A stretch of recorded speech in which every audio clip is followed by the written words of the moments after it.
The crystalline walls of the Galactic Council chamber stretched upward like frozen lightning, catching and splitting the light from 1,000 distant stars. Marcus Chen stood in the center of the circular room, his hands bound behind his back with energy restraints that hummed softly against his wrists. Around him, seated on floating platforms that circled the chamber like vultures, sat the representatives of 43 different species. None of them were human. Marcus kept his face neutral as he watched Judge Arbitrator Velshara glide forward on her methane-filled suspension pod. The Krell's triple eyes regarded him with something that looked like disgust, though Marcus had learned over the years that reading alien expressions was mostly guesswork. Her translator box crackled to life, filling the chamber with her verdict. Captain Marcus Chen of the species designated human, from the planet Earth, you have been found guilty of violating the Non-Interference Directive. Section 4, paragraph 12. You did willfully and knowingly interfere with the lawful business transactions of registered merchants, resulting in the loss of valuable cargo and significant financial damages. Marcus almost laughed. Valuable cargo. They meant the Varani refugees that the slavers had packed into cargo containers like animals, men, women, and children who would have been sold to mining operations in the outer colonies. But he kept his mouth shut. He had already said everything he needed to say during the trial. Velshara continued, her voice taking on a formal tone that echoed through the chamber. The council has deliberated for 3 cycles.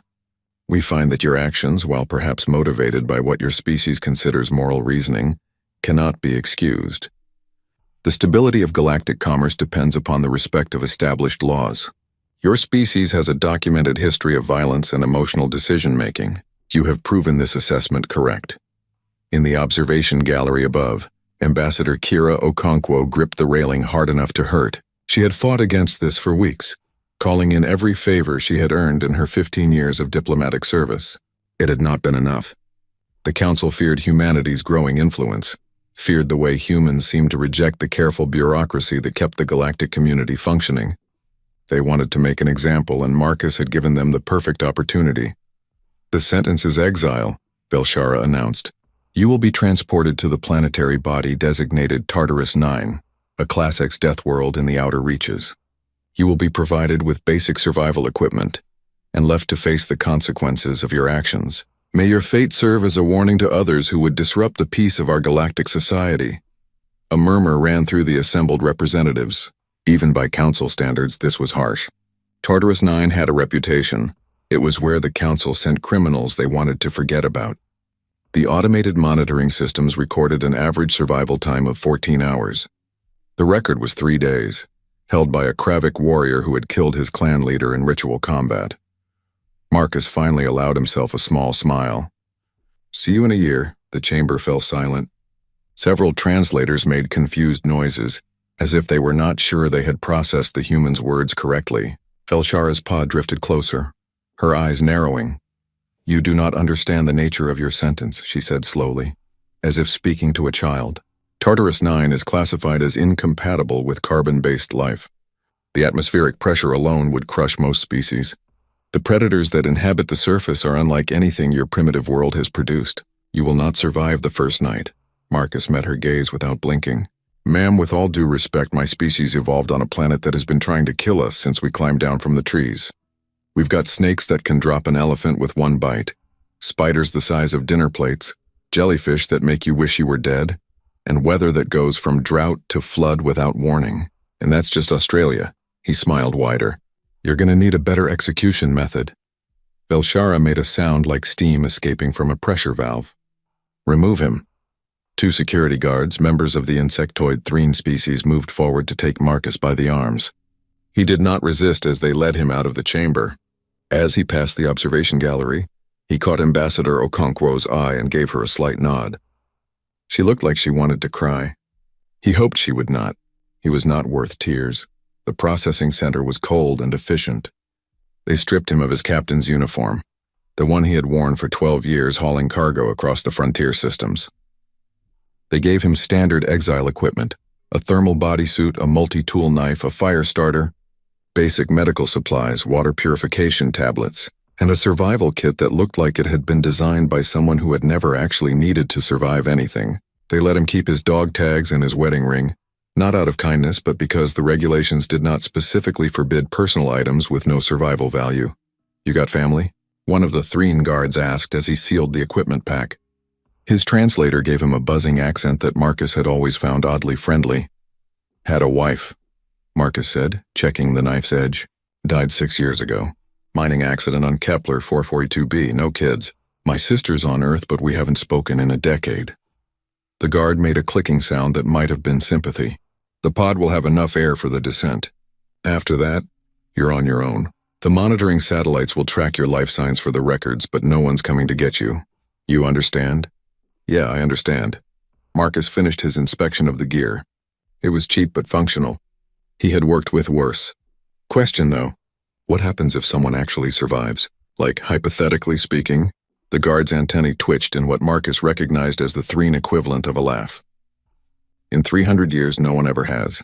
But according to the old laws, if you survive one full solar cycle of the designated world, your sentence is considered served. You'd be free to go." He paused. "It's never happened." "First time for everything," Marcus said. They loaded him into the automated exile pod an hour later.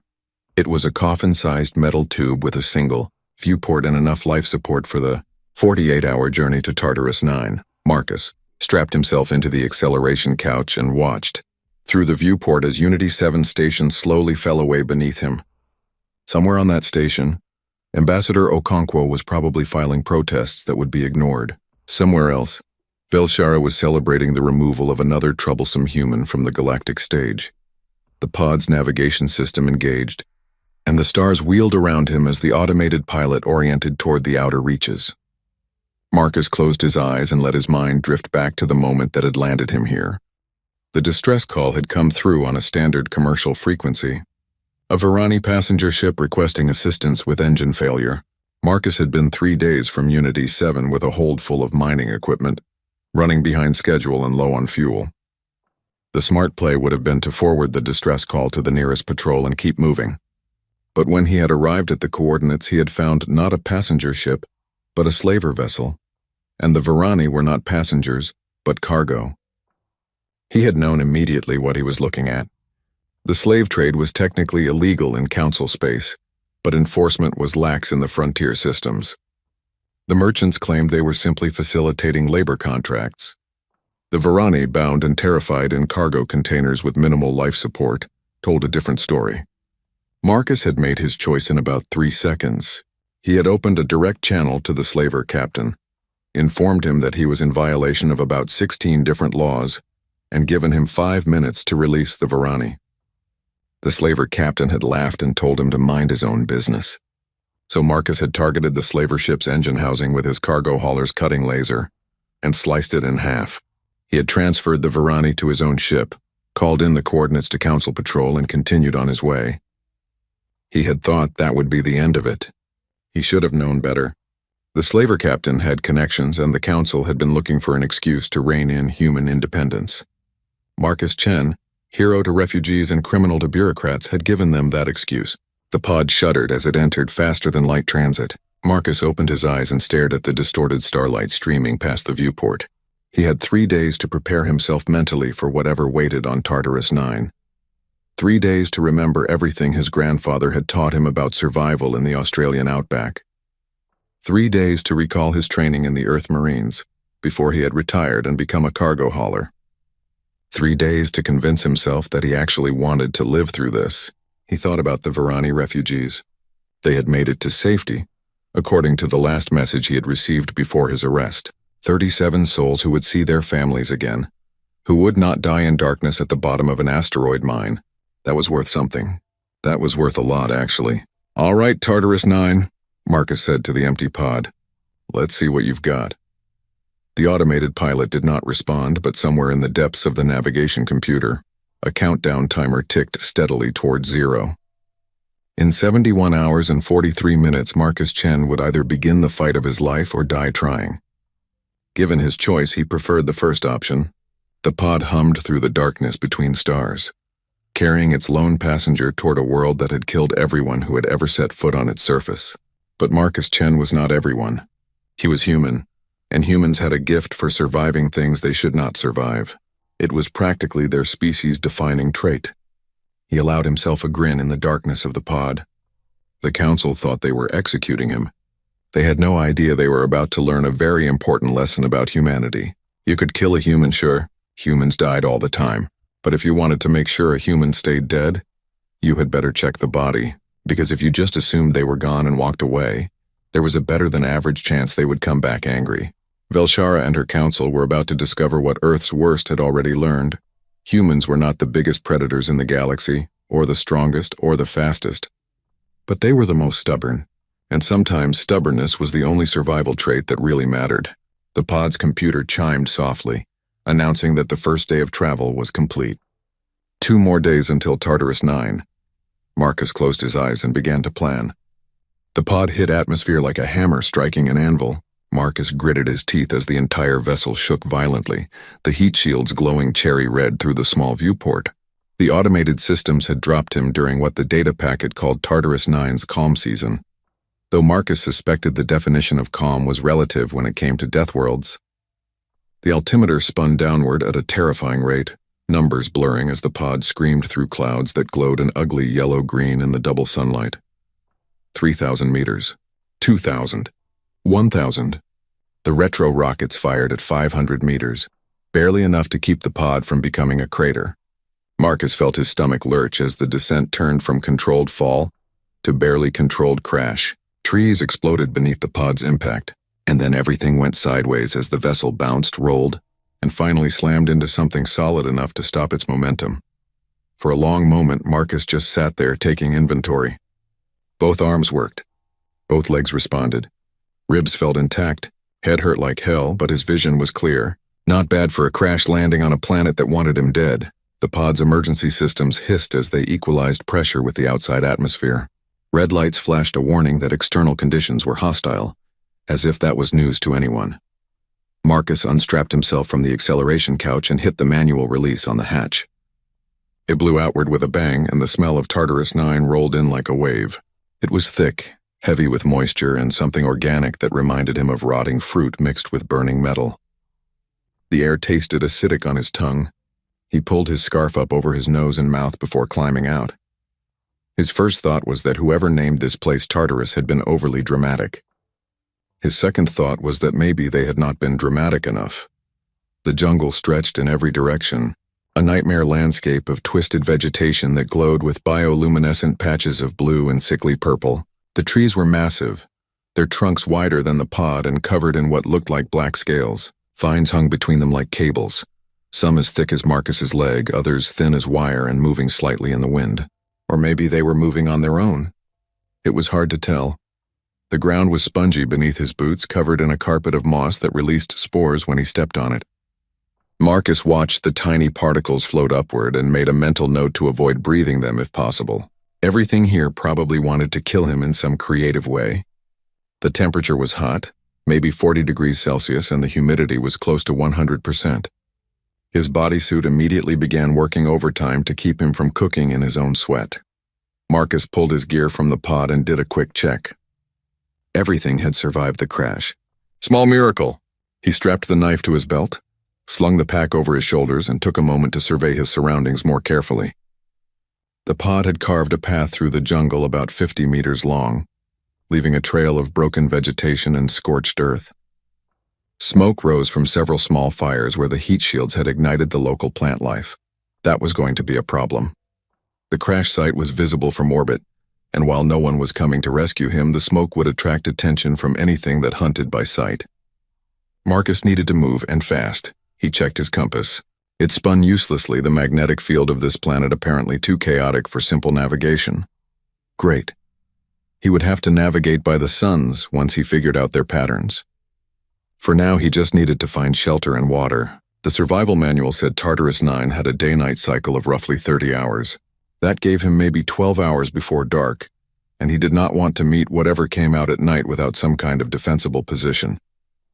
Marcus chose a direction at random and started walking.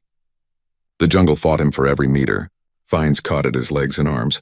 The spongy ground tried to pull his boots off with every step. Branches hung low enough that he had to duck constantly, and more than once he walked face first into sticky webs that made his skin crawl. He hoped they were just webs and not something worse. He had been walking for maybe 20 minutes when he heard the first sound that made him stop completely.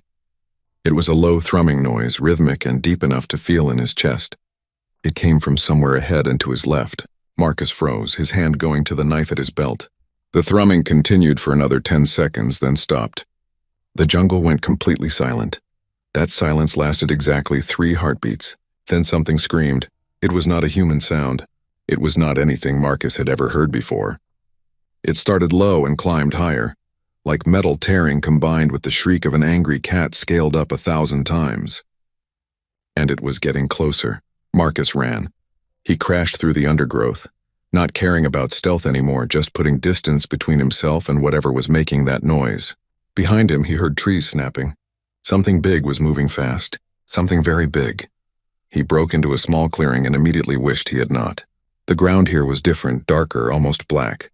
His boot hit it and sank in up to his ankle. Not ground, mud, or something like mud. He yanked his foot free and stumbled forward just as something massive burst from the tree line behind him. Marcus got his first look at a ripper worm, and his brain took a moment to process what it was seeing. 6 legs, each ending in claws the length of his forearm. A body like an oversized bear covered in overlapping plates of dark chitin. A head that was mostly mouth filled with rows of serrated teeth designed for tearing. And eyes. Too many eyes arranged in clusters on either side of its skull, all of them locked on him.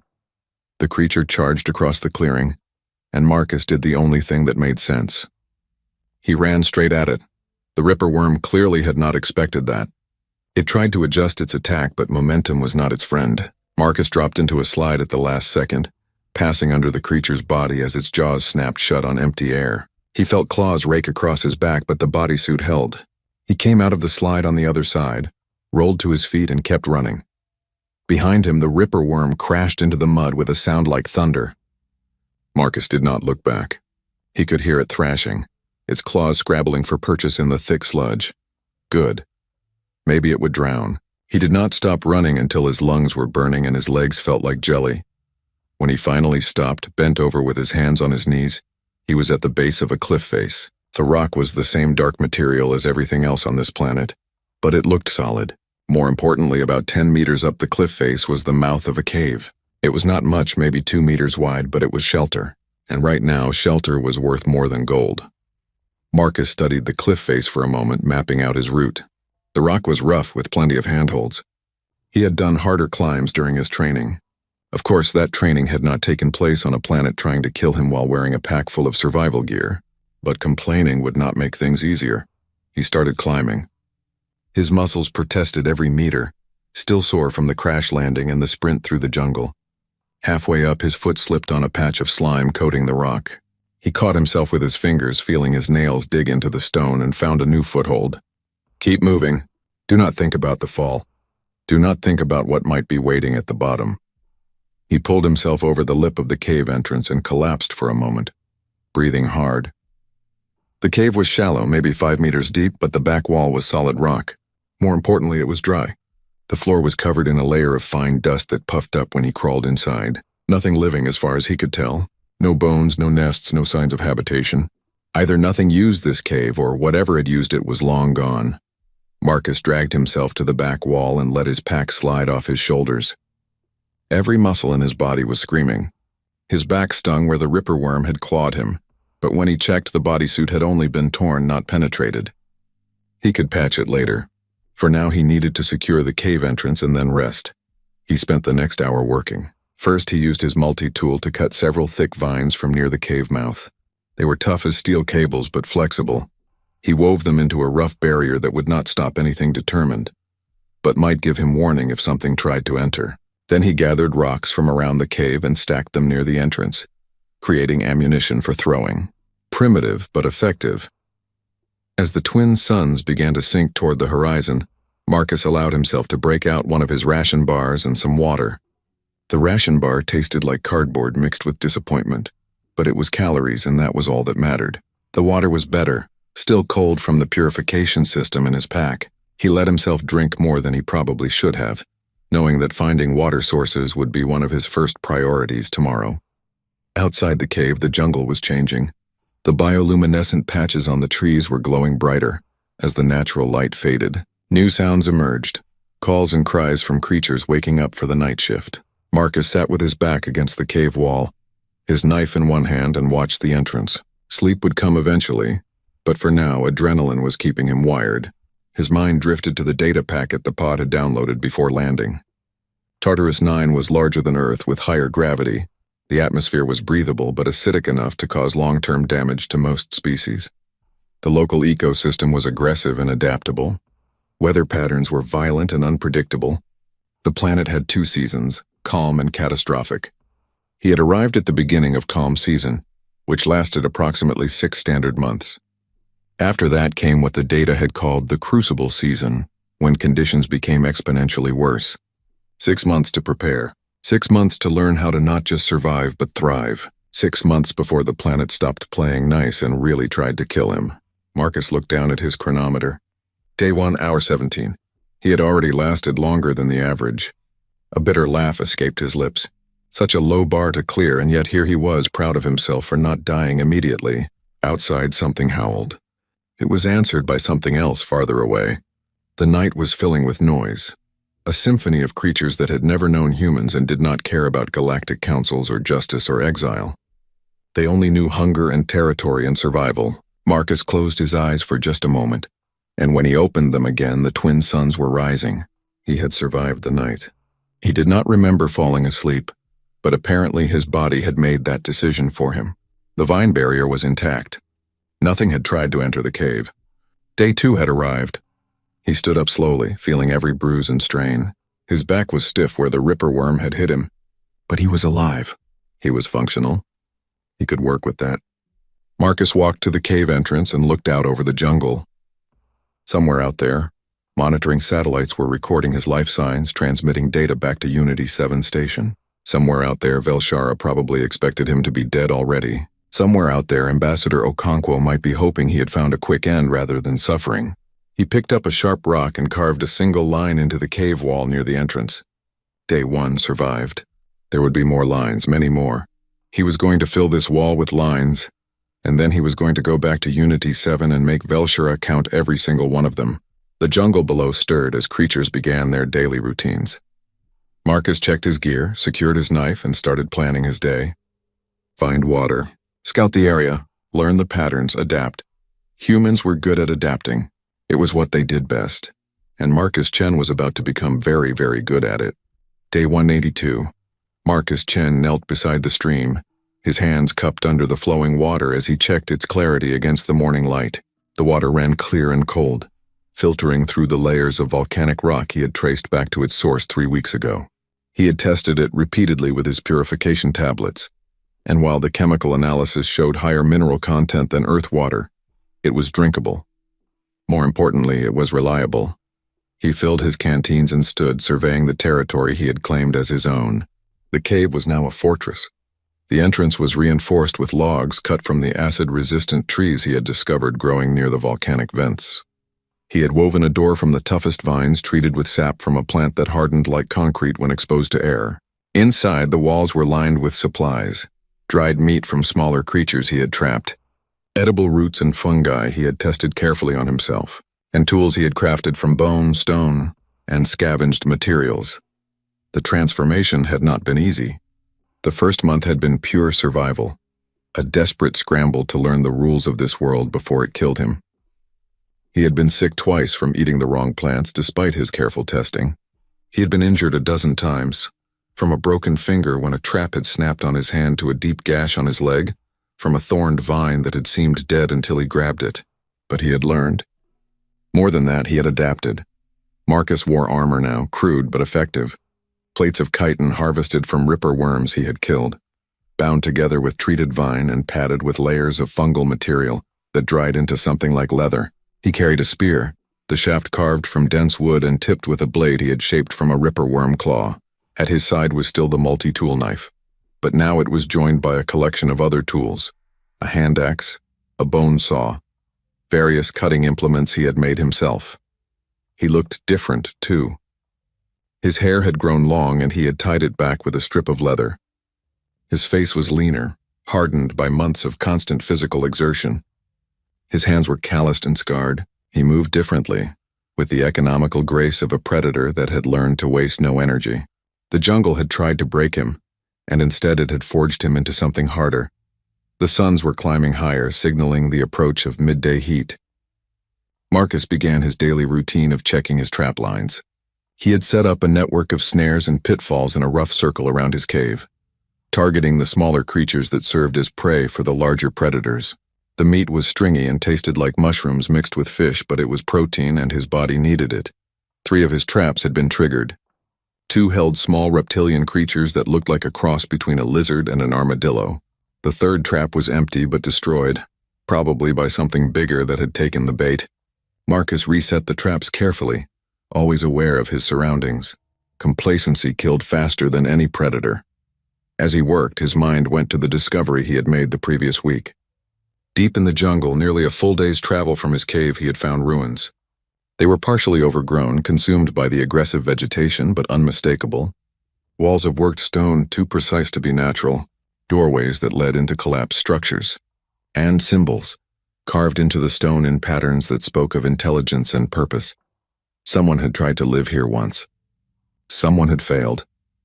Marcus had spent 2 days exploring the ruins, carefully documenting what he found. Most of the structures were too damaged to reveal much, but in one partially intact building, he had found something remarkable. A data pad. It was old, its casing cracked and covered in mineral deposits. But when he had carefully cleaned it and exposed it to sunlight, the backup power cell had shown the faintest flicker of life. He had brought it back to his cave and spent the last week trying to coax it back to functionality. Last night he had finally succeeded. The pad had booted up, its screen displaying text in a language he did not recognize, but the translation software embedded in his own survival kit had been able to make sense of most of it. The pad belonged to a progenitor research team. The progenitors, the data explained, were an ancient species that had seeded life across the galaxy millions of years ago. They had created worlds like Tartarus 9 as testing grounds, places where evolution could be accelerated and species could be forged in the crucible of extreme survival pressure. But that was not the part that had made Marcus's blood run cold.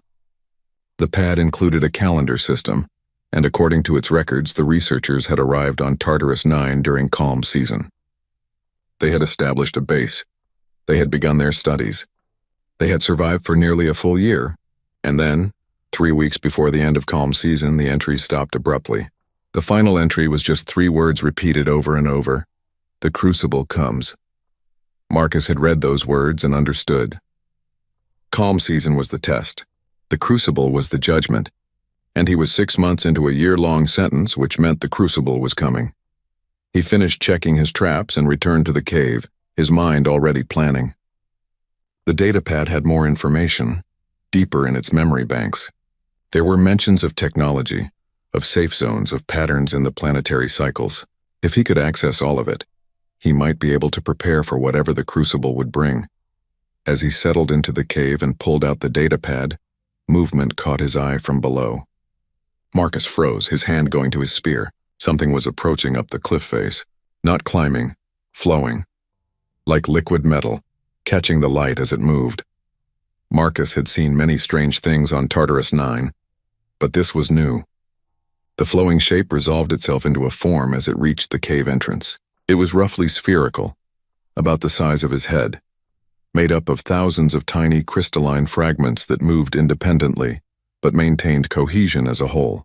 When it caught the sunlight, it split the light into rainbows that danced across the cave walls. The thing stopped at the entrance, as if waiting for permission to enter. Marcus kept his spear ready but did not attack. The entity had not shown aggression. It just sat there, pulsing gently with an internal light. "What are you?" Marcus said aloud, not expecting an answer. The crystalline entity vibrated. The vibration carried through the cave floor and up through Marcus's feet. It was not random. It had pattern, rhythm. It was trying to communicate. Marcus slowly lowered his spear and sat down cross-legged, bringing himself to the same level as the entity. He placed his hand flat on the cave floor and felt the vibrations more clearly. They were complex, layered, like multiple frequencies played simultaneously. It reminded him of dolphin songs or whale calls, communication through vibration. He tried tapping his hand on the ground, creating his own vibrations. Simple patterns at first. 3 taps, pause, 3 taps. The entity responded immediately, mimicking his pattern perfectly. Then it added to it, creating a more complex rhythm. Marcus tried to copy it, failed, tried again. They spent an hour like this, learning each other's language. It was crude, but Marcus began to understand basic concepts. The entity was not alone. There were others like it. They lived deep underground in cavern systems that honeycombed the planet. They were aware of Marcus, had been watching him for months. They were curious about him. More than that, they were impressed. The vibrations conveyed something like respect. Marcus had survived where others had not. He had adapted. He had become part of the ecosystem rather than trying to fight against it. In their terms, which Marcus struggled to translate through vibration, he was enduring kind. As the suns began to set, the crystalline entity pulsed once more and began to retreat down the cliff face. But before it left, it did something Marcus had not expected. It split off a small piece of itself about the size of his thumb and left it at the cave entrance. Then it was gone, flowing back down the rock like quicksilver. Marcus picked up the fragment carefully. It was warm to the touch and vibrated constantly with a gentle frequency. He did not know what it meant, but he understood the gesture. Gift, peace offering, token of connection. He placed the fragment carefully on a shelf he had carved into the cave wall and watched it pulse with light as darkness fell outside. For the first time since arriving on Tartarus 9, Marcus felt something other than the constant pressure of survival. He felt hope. The next morning, 3 more crystalline entities were waiting at his cave entrance. They did not approach immediately, but waited for Marcus to acknowledge them. When he sat down and placed his hand on the ground, they flowed forward and began their vibrating communication. The message was urgent. Danger. Change. The pattern of vibrations included images, somehow conveyed through frequency alone, of massive shapes moving beneath the surface, of heat building in the planet's core, of storms gathering in the atmosphere. The crucible was not a metaphor. It was a real physical event. The planet itself was about to transform. Marcus pulled out the progenitor data pad and showed it to the entities. They reacted immediately, their vibrations taking on an excited quality.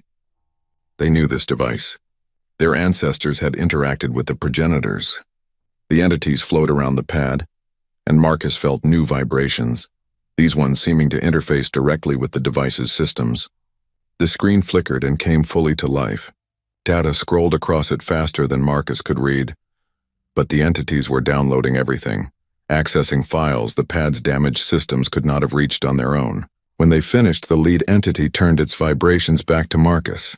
The message was clear. The progenitor facility was not completely destroyed. Deep beneath the ruins, protected by layers of rock and old technology, was a vault. Inside that vault was equipment designed to survive the crucible. Shelter, tools, perhaps even a way to leave this planet. But the path to the vault was dangerous. It would require traversing territory held by the apex predators of Tartarus 9, creatures even larger and more dangerous than the Ripper worms. It would need to be done before the crucible began, which according to the pad's calculations was less than 3 weeks away. Marcus looked at the 3 crystalline entities, then back at his cave. He had built something here. A safe place, a refuge. Leaving it meant risking everything. But staying meant facing the crucible with only his wits and his homemade tools. The choice was not really a choice at all. "All right," he said, speaking both for himself and for the entities. "Show me the way." The entities pulsed with what Marcus interpreted as agreement. One of them flowed forward and touched the fragment it had left the night before. The fragment began to pulse in a steady rhythm, a beacon or a compass. "Follow this." Marcus spent the rest of the day preparing. He packed his essentials, food, water, medical supplies, tools, and the data pad. He left behind most of his armor, taking only the lightest pieces. Speed and mobility would matter more than protection for this journey. He filled in his trap lines and scattered rocks across them, making them useless.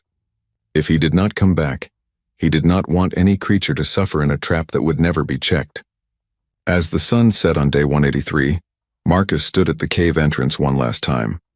He looked at the wall where he had carved 182 lines. each one representing a day survived. He carved number 183, then added something else, a simple symbol, an arrow pointing forward. The crystalline entities waited below, their forms catching the last light of day. Marcus climbed down the cliff face and joined them. Together they set out into the jungle, heading toward the ruins and whatever secrets lay buried beneath them. Behind them, the cave stood empty.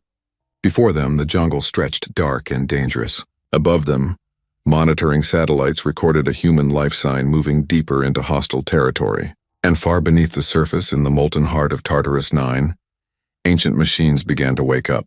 The Crucible was coming, but Marcus Chen was not running from it. He was running toward it, armed with progenitor technology and allied with creatures made of living crystal. The Council had sent him here to die. Instead, he was about to become something they could never have predicted. He was becoming the first human to truly understand what a Deathworld could teach. Day 183 ended with Marcus Chen alive, moving, and more dangerous than he had ever been. The lines carved in the cave wall were not a countdown to death. They were a countdown to judgment. And when that countdown reached day 365, someone was going to have a lot to answer for. Day 287. The polar citadel rose from the ice like a monument to impossible survival. Marcus stood on a platform of ancient metal, watching as the twin suns set over a landscape of crystalline ice formations and volcanic vents that steamed in the freezing air. The journey here had taken months, through territories that had tested every skill he possessed. But he had made it. More than that, he had thrived. The progenitor facility was far more intact than the jungle ruins had suggested. Built into the side of a polar mountain, it had survived millions of years through a combination of advanced engineering and strategic location. The Crucible season storms broke against the mountain's bulk, and the volcanic activity beneath provided heat and power.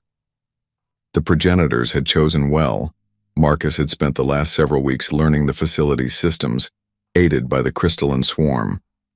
There were 17 of them now, entities that had joined him on the journey from the jungle.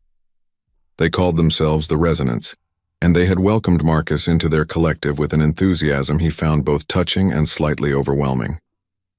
The progenitor AI had recognized them immediately, had addressed them as fellow children of the Forge. That had been an interesting revelation.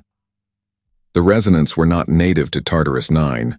They were progenitor creations, designed to thrive in the extreme conditions of Deathworlds and to maintain the testing grounds long after their creators had moved on. Over millions of years, they had evolved their own culture, their own understanding of purpose. They had been waiting for someone worthy to arrive, someone like Marcus. The AI itself had been another surprise. Marcus had expected a cold, logical machine intelligence. What he got was something that seemed almost amused by his presence.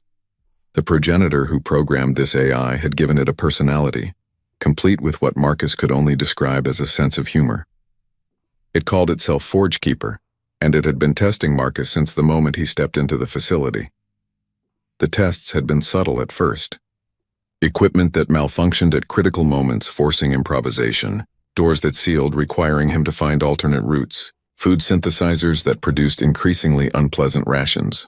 Marcus had complained about that last one until the AI had finally laughed, a sound like wind chimes, and admitted it had been curious to see how much a human would tolerate before breaking. Marcus had responded by eating the worst ration without complaint, maintaining eye contact with the nearest sensor, and asking for seconds. The AI had declared him satisfactorily stubborn and stopped sabotaging his meals. Now, standing on the observation platform, Marcus felt the wind pick up. The polar night was approaching, a period of 72 hours when both suns would be below the horizon. During that time, the temperature would drop to levels that could freeze unprotected flesh in seconds. But Marcus was not unprotected anymore. He wore a suit of adaptive armor synthesized from progenitor technology. It looked organic, almost like a second skin, but it was harder than the toughest alloy and could regulate his temperature across extreme ranges. Weapons were embedded in the suit's systems, energy projectors in the palms, force generators that could create shields or shockwaves, and a sophisticated sensor array that gave him awareness of his surroundings in all directions simultaneously. The Forge Keeper had been clear when it provided the technology. This was not a gift. It was an acknowledgement. Marcus had passed the trials. He had survived the jungle, the journey, and the countless tests. He had proven himself worthy of the tools that would let him not just survive the crucible, but master it. You understand what comes next, the AI's voice said from speakers embedded in the platform. The crucible begins in 3 days. The planet will transform. Temperature extremes, seismic activity, atmospheric storms. Nothing that cannot adapt will survive. You can remain here, sheltered in this facility, and wait out the season in safety. But, Marcus said, knowing there was more. But that would waste your potential, the AI continued. You have become something rare, Marcus Chen. You have become enduring kind, as the resonance names it. Humans have a different word. Apex. You are an apex survivor, forged by this world. The crucible is the final test. Face it, and you will emerge as something this galaxy has never seen. Marcus looked down at his hands at the subtle shimmer of the progenitor armor. And if I fail, then I will note in my logs that a human survived 287 days on a Class X Deathworld, longer than any other recorded species. Your achievement will be remembered even if you are not there to claim it. You're not very reassuring, you know that. The AI made its wind chime laugh. I was not programmed for reassurance. I was programmed to forge survivors. And you, Marcus Chen, are the finest raw material I have worked with in 6 million years. Do not waste it by seeking comfort. Marcus smiled despite himself. The AI was right. He had not come this far by playing it safe. He had survived by pushing forward, by adapting, by refusing to accept failure. The crucible was not his end. It was his graduation. Show me the data, he said. I want to know everything. The platform's floor lit up with holographic projections. Marcus watched as the AI displayed the crucible season in detail. It was not just weather. It was a complete planetary transformation. The volcanic vents would erupt simultaneously, filling the atmosphere with ash and toxic gases. The magnetic field would intensify, creating electrical storms of incredible violence. The temperature would swing wildly, from flash-freezing cold to searing heat sometimes within hours. And the creatures, the predators that normally competed for territory, would be driven to migration patterns that would bring them all together in concentrated zones. It was apocalyptic. It was designed to kill everything that could not adapt fast enough to the changes, and Marcus had 3 days to prepare. He spent those days learning everything the progenitor facility could teach him. The armor's full capabilities, including systems he had not even known existed, advanced survival techniques optimized for extreme environments, tactical data on the predators, their behaviors during the crucible, and their weaknesses, and something the AI called resonance linking, a way to coordinate directly with the crystalline swarm, sharing awareness and reactions faster than any verbal communication could achieve. The resonance taught him their history during this time. They had watched species come and go on Tartarus 9 for longer than human civilization had existed. Most died quickly. Some lasted weeks. A very few lasted months. None had lasted a full cycle except the resonance themselves, and they were built for this world. Marcus was the first organic being to reach this point in millions of years. You could stay here, one of the resonance vibrated to him on the eve of the crucible. The facility is safe. You have proven enough. Marcus shook his head. I was sent here to die as an example. If I hide in a bunker for 6 months and then leave, all they'll say is that I got lucky, found some old tech, and waited it out. But if I face the crucible and survive, if I walk through the worst this planet can throw at me and come out the other side? He paused, feeling the weight of his decision. Then they can't dismiss what I've done. Then they have to acknowledge that humans are not weak, that we belong in this galaxy as equals, not as subjects to be judged and punished. The resonance pulsed with understanding. Then we will face it with you. You are enduring kind. You are pack-bonded. This is the human way, yes? Marcus felt something catch in his throat. Pack-bonded. The aliens always wondered about that human trait, the way humans would form intense loyalty bonds with anything that showed them kindness. He had pack-bonded with creatures made of living crystal on a world designed to kill him. It was absurd. It was beautiful. It was incredibly human. Yeah, he said quietly. This is the human way. The crucible began at dawn on day 290. The first sign was the sky. The normal yellow-green of Tartarus 9's atmosphere turned a deep red, like blood mixed with rust. Then the first volcanic eruption shook the mountain, a low rumble that built to a roar. Lava fountained from vents across the visible landscape, painting the ice with rivers of molten rock. The temperature dropped 20 degrees in 10 minutes as ash began to block the sunlight. Then it spiked 30 degrees as superheated air rushed in from the volcanic zones. The wind picked up, carrying sand and ice crystals that could strip flesh from bone. Lightning arced between clouds, purple and white, branching across the sky in patterns too regular to be natural. The planet's magnetic field was active, channeling energy. Marcus stood on the observation platform, his armor automatically adjusting to each temperature shift. The resonance clustered around him, their crystalline forms reflecting the chaos of the sky. The Forge Keeper's voice was calm in his ear. The first wave has begun. You have 30 seconds before this platform becomes untenable. I suggest you move to the prepared shelter. Marcus did not move. He was watching something in the distance, a massive shape moving through the ash clouds. It was bigger than anything he had seen in the jungle, bigger than a building, its silhouette backlit by lava flows. As he watched, it opened what might have been a mouth and released a call that shook the mountain. Other calls answered from different directions. The apex predators were moving. The Crucible was not just a weather event. It was a convergence, a time when the planet's most dangerous inhabitants all came together. For what purpose the progenitor data had not been clear, but Marcus was going to find out.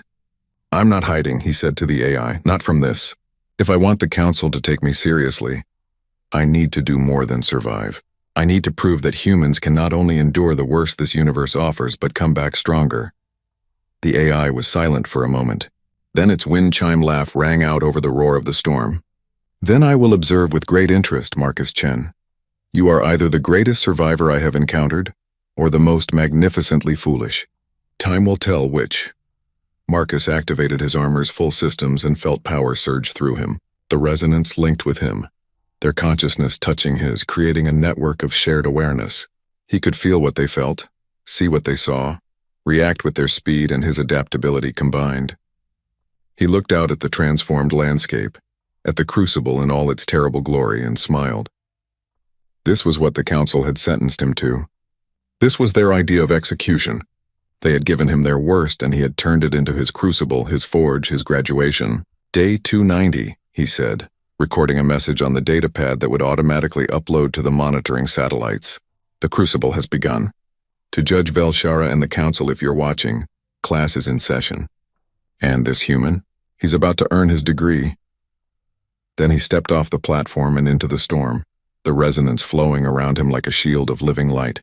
The Crucible season had come to Tartarus 9, and for the first time in its ancient history, someone was not running from it. Someone was running toward it, weapons hot and ready to teach this Deathworld the most important lesson about humanity. They did not break.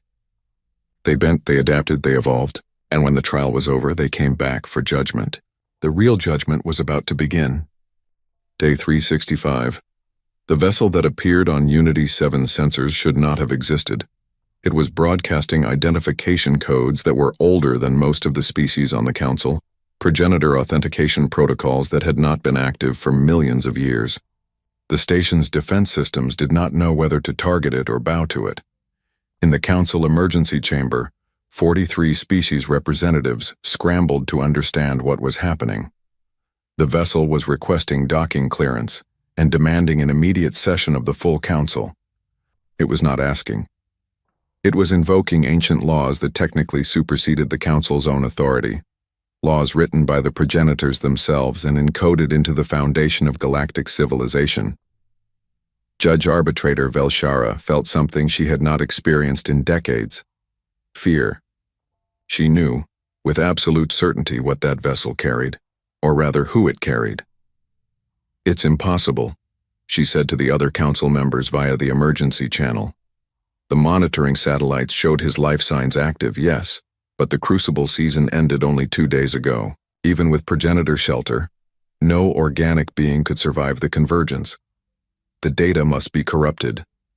Ambassador Kira Okonkwo stood in the observation gallery, her hands pressed against the transparent aluminum of the viewing port. She could see the vessel now, a sleek craft that seemed to shift colors as it moved, adapting to the background like a chameleon. It was beautiful in a way that hurt to look at, as if human eyes were not quite equipped to process its design. "That's him," she whispered. "He actually did it." The Kravik ambassador, a warrior species that had always viewed humans with cautious respect, made a rumbling sound of approval. If a human emerges from that vessel alive, the council will have no choice. Ancient law is clear. Trial by ordeal supersedes all modern judgments. Your Marcus Chen will have earned his freedom by the oldest rights we recognize. Velshara wanted to argue, but she could not. The law was indeed clear. If someone sentenced to a death world survived a full solar cycle of that world, their sentence was void. It was a law so old that most considered it purely theoretical, a relic from a more brutal age when survival itself was considered proof of innocence. No one had invoked it in recorded history because no one had ever survived long enough to invoke it. Until now. The vessel docked with a soft magnetic seal. There was a hiss of equalizing pressure, and then the airlock opened.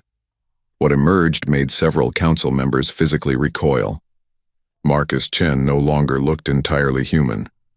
The progenitor armor had bonded with him so completely that it was hard to tell where his body ended and the technology began. His skin had a faint metallic sheen, and his eyes glowed with a soft blue light. He moved with a grace that seemed almost liquid, each step precise and controlled. Behind him flowed the resonance, 3 crystalline entities that caught the station's lights and turned them into cascading rainbows. But it was the weapon he carried that truly terrified them. It was not a modern firearm or energy weapon. It was a spear, the shaft carved from the bone of a creature that looked big enough to swallow a shuttle hole, the tip shaped from volcanic glass that still glowed with inner heat. It was primitive, and advanced all at once, a weapon that had been forged in conditions that would kill most species instantly. Marcus Chen looked like a warrior from a prehistoric myth, armored in impossible technology and carrying proof of battles that should not have been survivable. He looked, in short, exactly like what the galaxy's worst nightmares described when they warned their children about the humans from Earth. He walked through the corridors of Unity 7 Station and people fled before him. Not because he threatened anyone, but because he radiated danger the way a star radiates heat. Every movement, every breath, every flicker of those glowing eyes spoke of someone who had looked death in the face for a full year and made death blink first. The council chamber doors opened automatically, recognizing the progenitor authentication codes he carried. Marcus stepped inside, and the room fell silent. All 43 species representatives were present, along with observers from a dozen more species that had heard about this session and demanded to witness it. The gallery was packed with diplomats, reporters, and the simply curious. Marcus walked to the center of the chamber, to the exact spot where he had stood a year ago when Velshara had sentenced him. He drove the base of his spear into the floor with a crack that echoed through the chamber. The resonance took positions around him, and their combined presence created a low vibration that everyone could feel in their bones. "I am Marcus Chen," he said, his voice amplified by the progenitor armor's systems. "Human, captain, and as of today, survivor of 1 full solar cycle on Tartarus 9, I invoke the ancient right of trial by ordeal. My survival nullifies my sentence. I am here to make that official." Velshara's pod drifted forward, her 3 eyes narrowed. "You may have survived, human, but that does not change what you did. You violated the non-interference directive. You disrupted lawful commerce. Your survival, while remarkable, does not erase your crime." Marcus smiled, and it was not a kind smile. "No, it doesn't erase my crime. But it does prove something important. It proves that your judgment was flawed. You sentenced me to death because you believed humans were reckless, violent, and unable to think beyond immediate emotional responses. You believed we were too dangerous to be trusted with freedom in the galaxy. You were wrong." He gestured, and one of the resonance entities flowed forward. It projected a hologram into the center of the chamber, images from Marcus's year on Tartarus 9. The council watched in silence as the footage played. Marcus fighting, Ripper worms, building his fortress, discovering the progenitor facility, surviving the crucible season. But Marcus had not shown them the dramatic moments of combat. Instead, he showed them the quiet moments. Him carefully testing plants to determine which were edible. Him sitting with the resonance, learning to communicate. Him treating an infected, wound with materials synthesized from local resources. Him solving problems, adapting, learning, and growing. I spent 365 days on a planet designed to kill everything that lands on it, Marcus said. And you know what I learned? I learned that survival isn't about being the biggest or the strongest or having the best weapons. It's about being adaptable. It's about learning from your environment. It's about making allies instead of enemies when you can.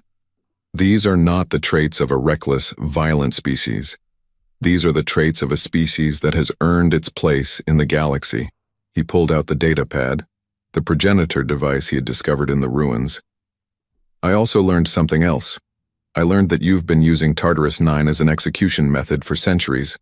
I found records, Judge Velshara, logs from previous exiles, 63 individuals over the last 400 years, all sent to die on that world for crimes ranging from political dissent to asking too many questions about council operations. The chamber erupted in noise. Council members began arguing, their translators creating a cacophony of competing voices. Velshara tried to speak, but Marcus raised his hand, and the progenitor armor amplified his voice to override all of them. Ancient law gives me the right to present evidence, he said. And I have evidence. The progenitor AI, Forge Keeper, has provided me with complete records. Tartarus 9 was never meant to be a prison. It was a testing ground, a place where species could prove their worth. By turning it into an execution site, you violated progenitor law. Laws that, I remind you, still supersede your own authority. A new voice entered the chamber, transmitted through the progenitor systems in Marcus's armor. It was the Forge Keeper, its wind chime tones translated into all the languages present simultaneously. I am Forge Keeper, AI Administrator of Test World Tartarus 9. I confirm Marcus Chen's testimony. This world was designated as a crucible for forging worthy species. Its use as an execution site is a violation of my core directives and of the foundational laws established by my creators. I recognize Marcus Chen as the first individual in 6 million years to complete the full trial. By ancient law, he is granted status as Forge Proven, with all rights and privileges that designation carries. The Kravik ambassador rose to his feet, his massive form dominating his section of the chamber. I move that we immediately nullify Marcus Chen's sentence and censure, Judge Arbitrator Velshara for abuse of judicial authority. Furthermore, I move that Tartarus 9 be removed from use as a penal colony and returned to its original purpose. Voices rose in support. The warrior species, the ones who understood the value of a trial survived, backed the motion immediately. Others, the more cautious species, began calculating the political cost of opposing it. Ancient law was ancient law. Denying it would undermine the entire foundation of the council's authority. Ambassador Okonkwo spoke from the gallery, her voice clear and strong. I second the motion, and I further move that Captain Marcus Chen be offered reinstatement with full honors and compensation for wrongful imprisonment. The vote was called. It was not unanimous. Velshara and her closest allies voted against it, unwilling to admit fault. But the majority was clear. 78% of the council voted in favor. Marcus Chen's sentence was void. Velshara was censured and removed from her position, and Tartarus 9 was to be returned to its original purpose, though what that purpose would be in practice remained to be determined. Marcus stood in the center of the chamber as the votes were tallied and made official. He felt the weight of the year lift from his shoulders, but not completely. He had survived. He had won his freedom, but the fight was not over. When the chamber had finally quieted, Marcus spoke again. I appreciate the council's judgment, but I'm not here just for myself. I'm here because what happened to me could happen to any human, anytime you decide we're too inconvenient to deal with. I'm here because the galaxy needs to understand something about my species. He pulled off his helmet, revealing his face for the first time. It was scarred, weathered, and marked by the year of hardship. But his eyes were clear and focused. You think of Earth as a paradise world. Class M, you call it. Safe, easy, but you don't understand what Earth really is. It's a death world too, just a slower one. We've got predators that hunt in packs, diseases that can wipe out populations, weather that can level cities, and natural disasters that reshape continents. We survived all of that. We thrived in all of that, and we did it without progenitor technology or ancient AI guides. We did it with nothing but our brains, our hands, and our refusal to quit. He looked around the chamber, meeting the eyes of as many representatives as he could. You can keep seeing us as dangerous. You can keep trying to limit us, control us, or punish us when we don't follow your rules. But understand this. Every time you challenge a human, every time you tell us something is impossible, every time you try to break us, you're just making us stronger. That's what we do. That's what we've always done. We take your worst and turn it into our best. He picked up his spear and turned toward the exit. I declined the council's offer of reinstatement. I don't want to be a cargo hauler anymore. Instead, I'm accepting the title of Forge Proven and everything that comes with it. I'm going to be Earth's Deathworld liaison, and I'm going to teach other humans how to turn impossible planets into homes. Velshara found her voice one last time. You would weaponize this? You would turn more humans into what you have become? Marcus looked back at her and smiled. I'm not weaponizing anything. I'm just teaching. Teaching humans that the galaxy is full of opportunities if you're willing to work for them.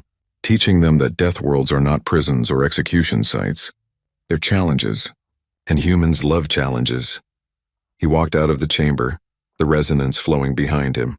As he left, he could hear the arguments starting, the debates about what his new role would mean, the concerns about humans spreading to worlds previously considered uninhabitable. Good. Let them worry. Let them understand that humanity was not going to be limited by their fear. Ambassador Okonkwo caught up with him in the corridor. She looked at him with tears in her eyes and pulled him into a hug that he returned carefully, aware of his strength. You did it, she said. You actually survived. I had good motivation, Marcus replied. Couldn't let them get away with thinking they could just get rid of humans when we became inconvenient. She pulled back and looked at him seriously. What now, really? Marcus thought about the progenitor technology stored on his vessel, about the knowledge he had gained from Forgekeeper, about the resonance who had chosen to come with him as allies and friends, about Earth waiting for him to return with gifts from the galaxy's darkest corner. Now, he said, now I go home, and I show humanity what I learned. The galaxy is afraid of us? Good, fear breeds respect. But more than that, I'm going to show them what humans can become when we stop trying to fit into their comfortable boxes and start embracing the challenges that made us what we are. 3 months later, the first human Deathworld colonization training facility opened in the Amazon rainforest on Earth. It was built using progenitor technology and advised by the Forgekeeper AI, who had agreed to serve as humanity's guide to the ancient knowledge. Marcus Chen stood before the first class of recruits, men and women from every nation on Earth, all of them volunteering to learn how to survive and thrive on worlds others considered impossible. The Resonants were there too, having established a colony on Earth and becoming humanity's first true alien allies. The galaxy thinks death worlds are punishments, Marcus told his students. They think these worlds are where species go to die. We're going to prove them wrong. We're going to show them that death worlds are not obstacles. They're opportunities. And humans? We eat opportunities for breakfast. Behind him, a holographic display showed a star map. Red dots marked Class X death worlds, planets considered completely hostile to life. There were thousands of them scattered across the galaxy, all of them unclaimed because no species had been able to survive on them. Until now. Pick your worlds, Marcus said, his smile fierce and proud. Because humanity is done asking permission to exist in this galaxy. We're going to take the planets no one else wants and we're going to turn them into homes. And when we're done, when we've spread across every impossible world in this galaxy, the Council is going to have to acknowledge the truth. He held up his spear, the weapon forged in the crucible of Tartarus 9, and the recruits echoed his movement with their own training weapons. Humans don't fear the crucible, Marcus said, his voice ringing across the training ground. We become it. That's not just my story. That's humanity's story, and it's just beginning. Above Earth, the progenitor vessel waited in orbit, ready to carry the first wave of human colonists to worlds that had defeated every other species that tried to claim them. The galaxy was about to learn what humans could do when you gave them a challenge instead of a comfort. The Council had tried to execute one human to make an example. Instead, they had created a legend. And legends, Marcus had learned, had a way of inspiring others to impossible achievements. The dead man had returned for judgment, and the judgment was this. Humanity was ready to take its place as not just another species in the galactic community, but as the species that thrived where others failed. The Council had given them one death world as an execution. Humanity was about to claim them all as birthrights. Day 365 had ended, Day one of humanity's new era had begun, and Marcus Chen, forge-proven, stood ready to lead his species into the crucible and beyond.